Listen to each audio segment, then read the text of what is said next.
I've just always loved singing. I started to sing when I was very young, but it's always been something that I've done for myself. Um, I spent an immense amount of money on it, but because it was something that I loved doing. When did you have the first sign that you perhaps could make a career in singing? I never believed I'd ever actually get a career out of it. You know, it was just something I loved doing, and I just did it for me. So, you know, the way I looked at it, you know, there was a time when I sent out a few tapes to agents in Britain, and I didn't get a single response. Nobody even acknowledged that I'd sent them. So I figured that I wasn't good enough to do it professionally. I just have to try and continue doing it on an amateur basis, and just enjoy doing it.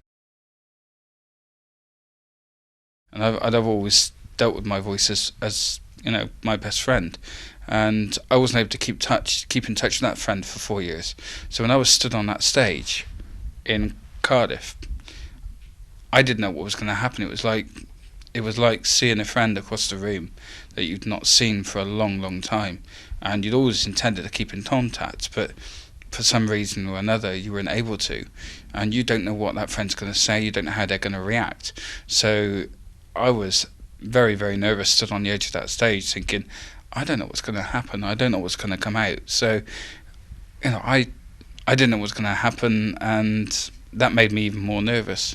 Can you explain to the Danish people who see this what was your feelings when they said you were good? I was shocked, to be honest, because I didn't think I'd done very well in that first audition. I didn't feel that I'd hit what was known as the money note as well as I could have done. So I was actually praying for somebody to press the button for the trap door to let me out. I was just shocked by the whole reaction to it. You know, it just took each stage as it came. Never believed for a minute I'd get beyond there. And you know, in the end, I only applied just to perform at that venue because it's quite a new venue in Cardiff, and with very, very good acoustics, and it was just to perform there. And the way I treated it was that I ticked that box, and that would be the end of that. You know, I was nervous on each single step along the way, but I just tried to perform for the people that I could see, rather than thinking about the people that were watching. I couldn't. Because the way I've always looked at it, you know, it's you perform for an audience who you hope will participate in what you're doing, and if you can move them, then you're getting them to participate.